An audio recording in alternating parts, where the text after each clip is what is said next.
pedacinho de terra perdido num mar.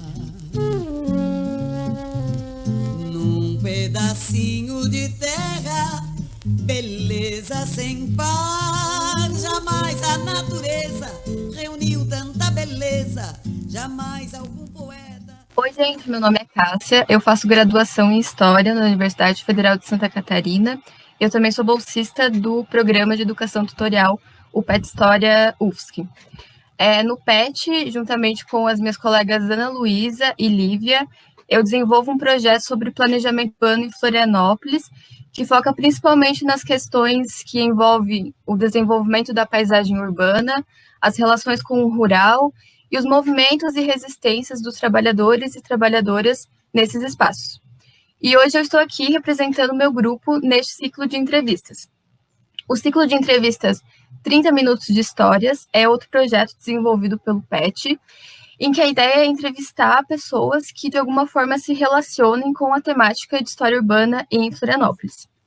Nós estamos aqui hoje com o André Fernandes dos Passos, que vai contar para a gente um pouco sobre o projeto de extensão que ele participou na graduação. Boa tarde, André, seja bem-vindo. Eu queria saber... Boa tarde. Eu queria saber se você pode começar se apresentando, contando um pouco sobre você, de onde você é, a sua formação. Beleza.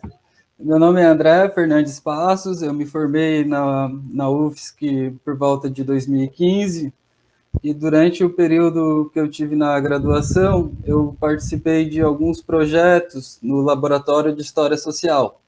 O primeiro projeto que eu participei como bolsista da UFSC chamava Africanos no Sul do Brasil. Era um projeto desenvolvido pelo professor Henrique Espada, que tinha como objetivo levantar a documentação acerca da população africana na ilha de Santa Catarina. Então, nós, como os bolsistas do Laboratório de História Social, a gente tinha como função ir nos arquivos, digitalizar os documentos. Então, a gente levava uma máquina fotográfica e fazia a digitalização de todos os documentos que estavam no arquivo. Eu lembro até que, na época, o professor Henrique desenvolveu um equipamento bem manual para que a gente conseguisse deixar a câmera sempre abaixo do documento e conseguisse sempre pegar na mesma distância, a câmera assim para baixo, né? Porque era difícil de virar a página do documento, tirar foto, nunca ficava na mesma altura. Então, teve assim uma preocupação de digitalizar os arquivos, os documentos nos arquivos, e depois a gente ia para o laboratório fazer a transcrição desses documentos, né? Era manuscritos, né, do século XVIII e XIX, então teria que transcrever para depois fazer uma análise dessas fontes. E, claro, eu não era o único bolsista do laboratório, teve muitos outros durante esse tempo, e cada um utilizou esses documentos, essa pesquisa, para desenvolver a sua própria pesquisa de TCC, e isso se desdobrou em dissertações e teses de doutorado. E esse projeto do professor Henrique, eu acho que terminou, e aí surgiu um outro projeto que foi o Santa Afro Catarina, coordenado pela professora Beatriz Mamigonian e a professora Andréa Ferreira Delgado. O projeto Santa Afro Catarina, ele contou com a participação de muitos bolsistas. Ele foi financiado por vários programas várias agências de pesquisa.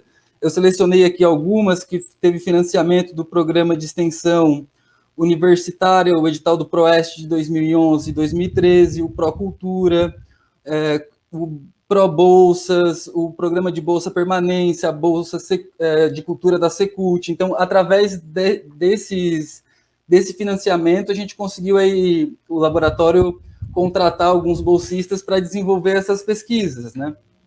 E o projeto Santa Afro Catarina teve que foi idealizado pela professora Beatriz Mamigonian e pela professora Andréa Ferreira Delgado, tinha a intenção de mobilizar esse acervo do Laboratório de História Social, que contava sobre a presença africana em Desterro, e relacionar esses documentos com a historiografia mais recente sobre a escravidão no Brasil e sobre a escravidão em Santa Catarina, que era o que vinha sendo desenvolvido pelos bolsistas, né? E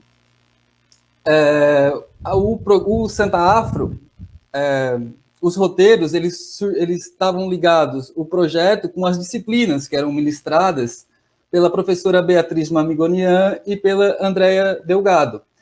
A Andréa, ela coordenava uma frente que era a questão mais do ensino.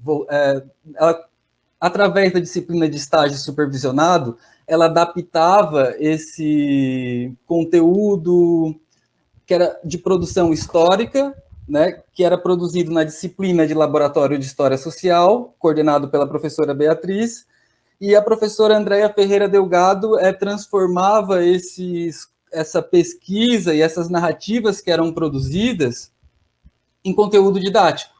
Então, nós, como historiadores do informação na UFSC, a gente tinha essa experiência de ter contato com o ofício do historiador, de ir lá no arquivo, produzir a narrativa, e também esse contato com o ensino de história, né? De ministrar as aulas. Então, foi casado, assim, a pesquisa com o ensino, né? Ensino, pesquisa, e tinha a parte da extensão, que daí era pegar esse conteúdo e lançar para a comunidade, né? Tirar um pouco da universidade. Aí, essa construção depois que esses roteiros foram construídos, a gente oferecia gratuitamente para escolas públicas.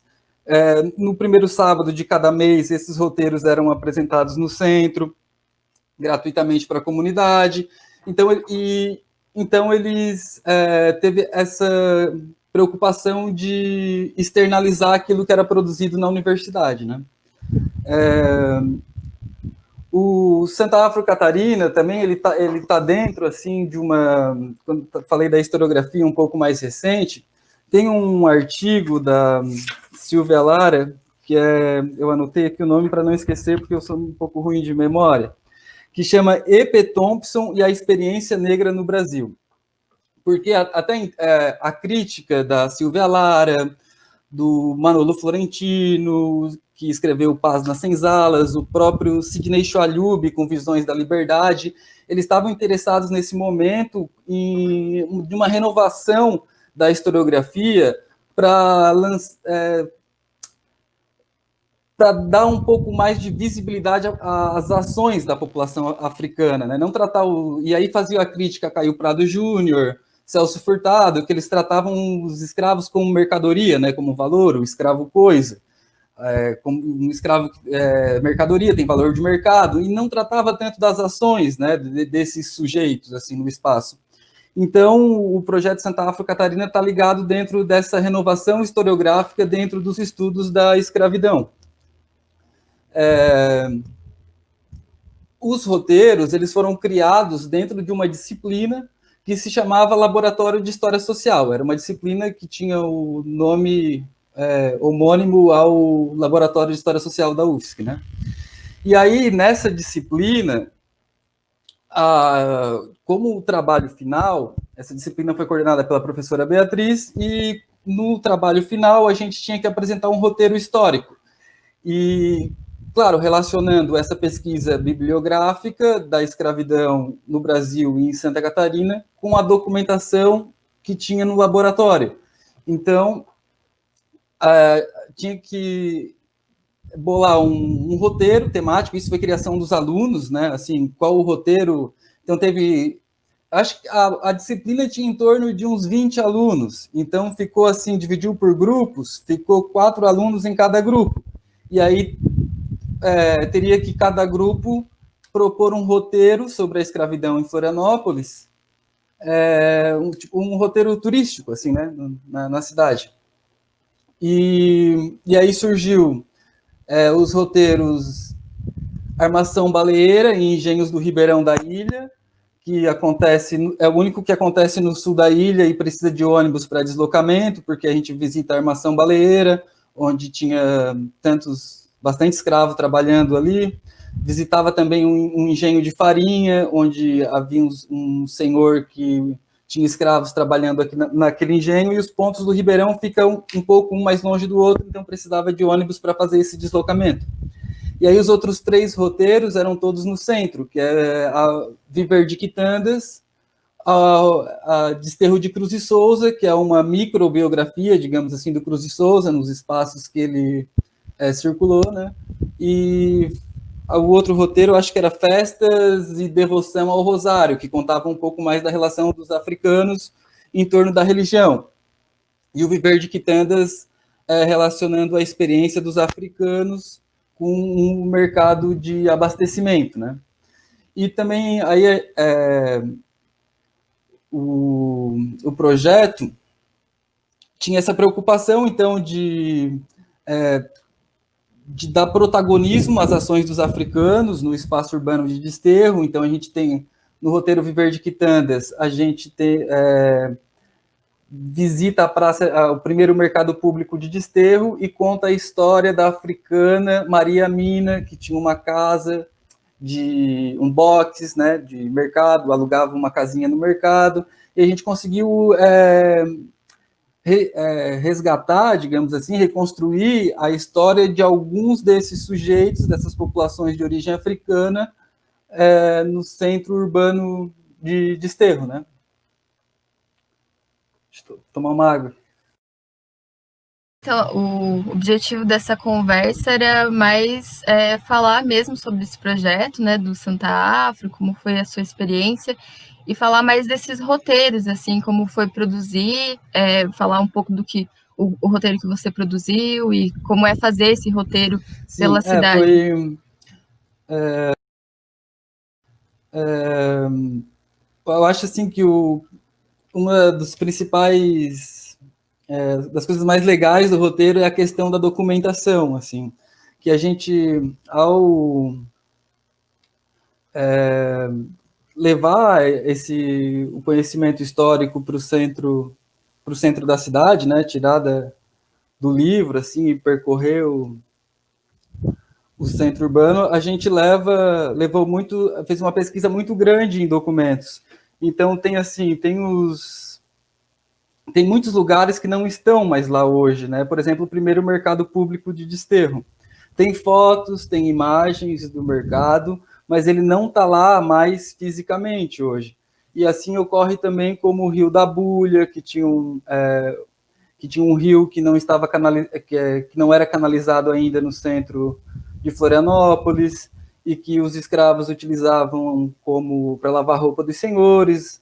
Era utilizado também para mais acima, próximo à fonte, para pegar água. Então essas coisas não são mais visíveis hoje por conta da transformação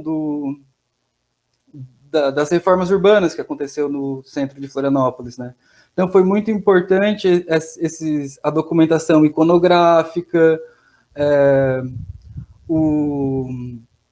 as fotos, imagens antigas da cidade, porque a gente aí, quando íamos percorrer o roteiro, eu ficava assim com a imagem e ficava perguntando: vocês sabem que lugar é esse?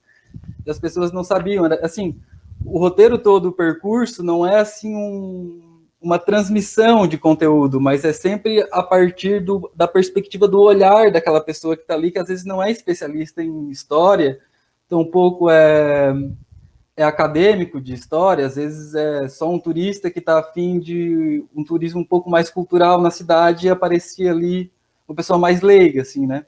Então a gente perguntava: você sabe que lugar é esse? Que lugar é esse aqui? Ele ficava ali com aquela plaquinha assim. Não sei. Essa imagem é aquela que está aqui atrás, né?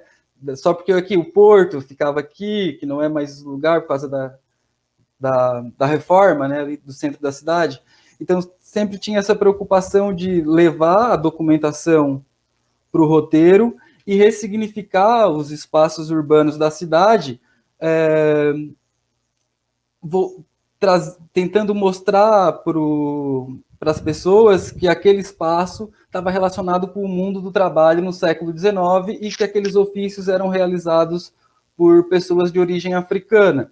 E o projeto foi muito importante no sentido, vendo assim agora em retrospectiva, de popularizar a ideia de que Florianópolis e Desterro não era uma cidade portuguesa, né? A gente tem aqui na memória, assim, se você for perguntar para os mais leigos, assim, vão dizer que é a cidade dos Manuelzinhos, né? Dos Manezinhos. Então não e a própria, eu trouxe aqui um livro que eu sempre começo, chama-se Virgílio Várzea, é esse aqui, A Ilha. Ele foi publicado em 1900. O Virgílio Várzea era amigo do Cruz de Souza. E ele certamente viu muitas pessoas de descendência africana transitando pelo espaço público de Desterro. Mas no livro que ele publica em 1900, eu vou ler uma parte aqui, é bem pouquinho, bem rápido, só para ter uma ideia. Assim. Ele diz assim, na população catarinense, não há quase cruzamentos, sendo raro encontrar nela o tipo indígena ou o traço fisiológico do negro, que ali não prevaleceu senão insignificantemente, em pequenos números de mestiços, porque o tráfico do africano em Santa Catarina apareceu tardiamente. Então, assim, houve uma tentativa na literatura histórica e até no patrimônio da cidade de tentar não só não valorizar a contribuição dos africanos, mas também de silenciar a presença deles no espaço urbano, né? Então, o Miramar, hoje, que fica na Praça Fernando Machado, ele foi construído em 1925 para ser um lugar da boemia, assim, né? Um ponto de encontro de famílias tradicionais de Florianópolis.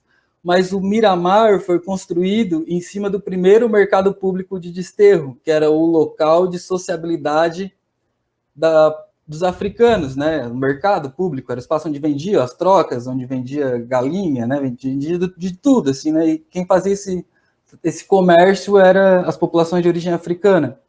E o Miramar, hoje, não sei se você conhece a Praça Fernando Machado,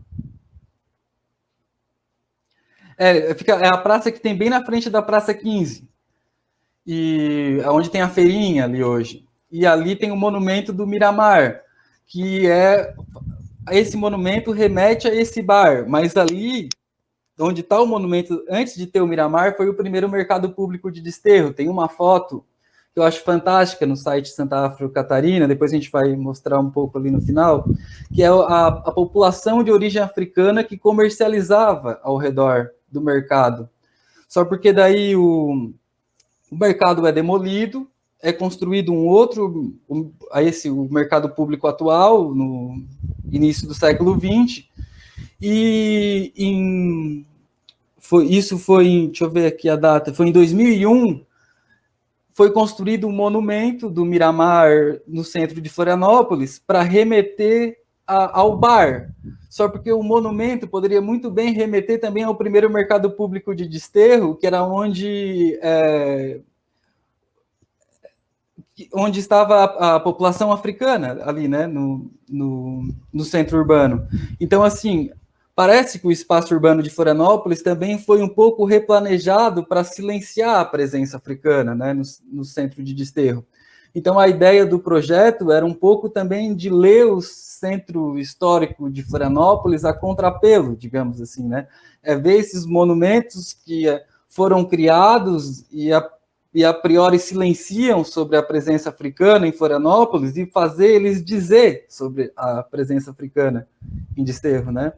Então, tem a Casa de Câmara e Cadeia, que a princípio não fala sobre a presença africana, mas era na Casa de Câmara e Cadeia que os donos dos escravos ou os libertos precisavam se dirigir para pagar o imposto de vender quitanda na rua. E aí, se não pagasse o imposto, o sujeito era preso debaixo da Casa de Câmara, que também funcionava a cadeia. Então, tem o Palácio Cruz de Souza, que era o local da presidência da província. A princípio, também não fala sobre a presença africana, mas ali eram emitidos decretos proibindo os sujeitos de origem africana de se juntar próximo às fontes em mais de 3, dizendo que era aglomero, assim, né? E outra coisa, a própria igreja, era ali que os escravos eram batizados, né? Então, teve todos esses pontos de parada, são pontos que não falam sobre a presença africana, e mais, eles silenciam, né? Assim, eles estão em pé para, não sei se para apagar a memória, mas para valorizar um outro passado, né? E a ideia do projeto Centra Afro era mostrar que esse centro histórico, ele também conta sobre a presença dos africanos e afrodescendentes em Florianópolis. Sim. A nossa última pergunta era nesse sentido, assim, né, na sua opinião, de qual que é a importância da educação patrimonial, né, nesse sentido do contexto de Florianópolis, para compreender o passado da cidade como um lugar de presença africana, né? Sim. O mais também legal dos roteiros é o ambiente não formal de aprendizagem, porque é completamente diferente você levar um conhecimento para a sala de aula e tirar o aluno da sala de aula para levar lá onde o escravo que a gente está contando vendia o próprio alimento, né? Então tem essas... O roteiro também tinha essas estratégias de produção de presença, digamos assim, que é tentar trazer uma experiência, uma própria sensação do passado naquele próprio espaço, porque os espaços têm essas camadas de tempo, digamos assim, né? Era o mercado público, depois o Miramar, e de repente o sujeito está ali no mesmo espaço que tudo isso aconteceu, né? Eu acho que isso é um trunfo do roteiro, assim, do conhecimento histórico transformado em roteiro, que permite que as pessoas não só entendam, mas criem sensações, não fiquem indiferentes ao que aconteceu, né? Tipo, como é que eu... Tem uma estratégia também, que isso acontecia no roteiro do Ribeirão, que na hora do engenho, a gente perguntava se eles conheciam o que era beiju. Beiju é uma bolachinha que se fazia com farinha de mandioca e que eram feitas também dentro dos engenhos. Os escravos faziam a farinha e o beiju e comiam aquilo, né? Então, as pessoas não sabiam o que era o beiju e a gente tirava assim da mochila e mostrava e fazia as pessoas comer oferecia, né? Se elas queriam comer o beiju dentro do engenho. Então tinha essas estratégias de juntar passado e presente, sabe? Naquele exato momento, para que a pessoa não só compreendesse o conteúdo, mas de certa forma tentasse sentir um pouco da história, né?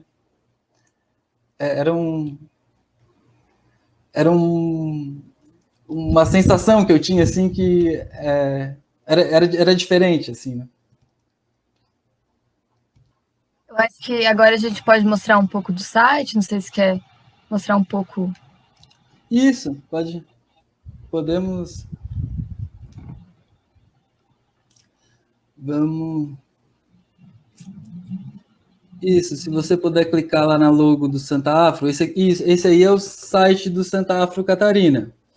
Então, toda a documentação e as narrativas tá nesse domínio público, assim, o professor ou quem quiser utilizar esse material vai poder entrar no site, imprimir os folders, consultar os documentos e as narrativas para fazer, caso for um professor e quiser apresentar com sua turma no centro, vai poder entrar nesse site, fazer o download das imagens e fazer um roteiro, pode ser um roteiro autoguiado, mas pode ser também um roteiro que o professor estude para apresentar para os seus alunos. O site do Santa Afro Catarina foi o expoente, assim, desse projeto, digamos, que é aqui que está tudo reunido, assim. Se você navegar aqui em temas, clicando ali em temas, vai ir para as narrativas. Daí as narrativas, por enquanto, no site tem 3, mas tem mais roteiros. Eles estão sendo upados conforme forem revisionados pelas professoras, depois que eles criam assim uma identidade mais oficial, eles são lançados no site. E aí os roteiros também passam por uma adaptação, né, um teste, assim, para ver se é viável, funciona, os pontos de parada, e depois, quando eles ficam bem arrumadinhos, eles vão para o site.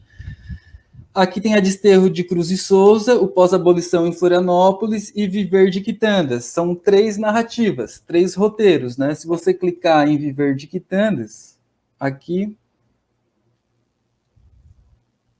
vai para a narrativa. A narrativa é aquela esquerda aqui, né? Aqui fica na minha esquerda, que está um pouco pequeno. Então, tá escrito, se você pudesse ler aí para mim, embaixo da narrativa, as barraquinhas, eu consigo ler a praça de mercado, depois ali o porto. Cada um dessas narrativas aqui são locais de paradas. Então, a visita do imperador é por exemplo, aqui você clicou no porto. O porto é um local de parada. Então, aqui tem uma narrativa que foi feita com base numa pesquisa bibliográfica e relacionando essa pesquisa com os documentos. Então, criou-se aqui um ponto de parada, né? A narrativa é o que estrutura os pontos de parada. Então, tem a visita do imperador, as barraquinhas, a praça de mercado, o novo mercado. Eu não consigo ler todos, mas cada um desses é um ponto de parada. E aqui, na direita, tem os documentos do ponto. Se você vê aí a visita do imperador, consegue achar? Acho que é o primeiro. De documentos tem... Isso, aí visita do imperador, tem visita do embarque do imperador e da imperatriz em Desterro, e visita do imperador Pedro II a Santa Catarina. Isso, essa aqui, visita do imperador Pedro II a Santa Catarina. Clica aqui, por favor. Deixa eu ver, descendo. Tem uma imagem aí? Não. Deixa eu ver o outro aqui, Deixa eu ver o outro documento. É esse aqui, a imagem. Então, quando o imperador chegou... Tem um autor dessa imagem? Acho que não, né? Mas no site deve... Eu não lembro quem foi que pintou essa imagem. Tem a referência embaixo. Tem a referência embaixo, ótimo. Então, essa aqui é a Praça 15, ali onde tem a figueira. Lá atrás é a catedral, tá bem diferente hoje em dia, né? A praça aqui não era areia de praia, né? Então, aqui ficavam as barraquinhas, é aqui que ficava o primeiro mercado público de Desterro. E quando o imperador chegou, acharam conveniente não receber aqui ficava o primeiro porto, né? O principal porto. Nesse aqui era aqui próximo onde tá esses barquinhos, era o Trapiche. E era por ali que era embarcado e desembarcada as mercadorias que chegavam e eram despachadas da ilha de Santa Catarina, e também foi o Trapiche onde o imperador desembarcou. E aqui havia um comércio de gêneros alimentícios que eram feitos pela população de origem africana. E quando o imperador visitou a ilha de Santa Catarina, as autoridades acharam convenientes retirar essa barraquinha e transferi-las para as imediações, um pouco mais para o lado ali do Forte de Santa Bárbara, porque não queria que o imperador fosse recebido pelas populações escravas e de origem africana, né? Queriam, digamos assim, fazer uma salva, né? Assim, botar ali os oficiais para receber o imperador. Dá para notar que a cidade foi enfeitada, colocaram bandeiras, né? Então, também é nesse sentido. É um documento, a visita do imperador em Desterro, que não conta sobre a população de origem africana, mas olhando para essa imagem e vendo que as barraquinhas do mercado não estavam mais ali, a gente ficou pensando, mas para onde foram essas barraquinhas, né? Afinal, era ali que elas ficavam. E aí, fazendo a pesquisa na documentação, nos jornais também da época, lembrando também que tem muita coisa disponível, né, na hemeroteca da Biblioteca Nacional, os jornais. Então, também tem a pesquisa no arquivo, mas tem muita coisa que está disponível na internet também. E aí, nos recortes de jornais, a gente percebeu que se eu não me engano, era um recorte de jornal, que as barraquinhas foram retiradas daqui para que o imperador pudesse chegar e ser recepcionado pelo exército, assim, né? Então, o projeto todo, ele está relacionado com isso, de ressignificar espaços e mostrar que aquele espaço conta sobre a história da presença africana na ilha de Santa Catarina e mais, né? Não só contam, mas também mostra que os sujeitos de origem africana foram protagonistas das histórias que aconteciam no centro urbano, né?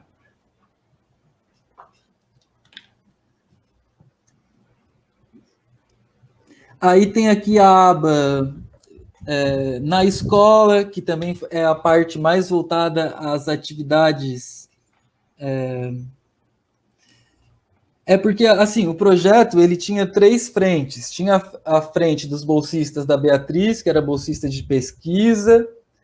Os bolsistas da Andréia eram que transformavam essa pesquisa em conteúdo didático. No caso, eu fiz parte do bolsista da Beatriz, que era a frente de pesquisa, né? Eu não participei muito dessa outra frente de atividades aqui, assim. Eu estava mais na produção de documentos, né, e produzindo documentos para que fossem adaptados na escola, e quem adaptava era uma outra frente, né, de bolsistas. Então, aqui na escola tem as atividades que é para ser feita com os alunos depois que eles fizessem o roteiro, né. Legal.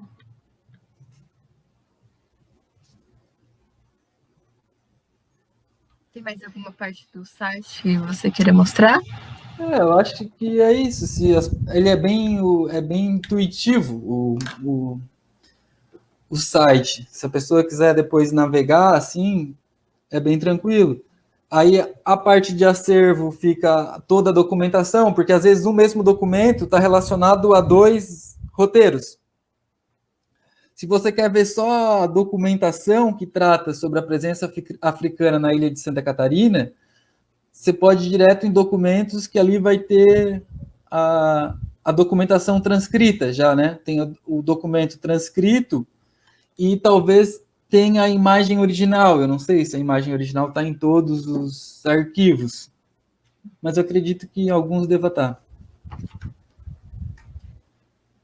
Eu acho que é isso, assim. Tem mais alguma coisa que você queria falar para concluir? Queria poder convidar todos para participar do roteiro Santa Afro, né? Mas agora com a pandemia, eu acho que não vai acontecer de novo. Espero que aconteça e passe isso logo, mas deixar o convite, então, para que as pessoas acessem o site do Santa Afro e conheçam um pouco mais sobre o projeto e sobre as narrativas, né, e a documentação que trata sobre a presença africana na ilha de Santa Catarina. Quero agradecer a sua participação, André. Foi bem legal conversar contigo. E acho que a gente vai ficando por aqui, então. Obrigado também, Cássia. Até a próxima. Até. Tchau, tchau.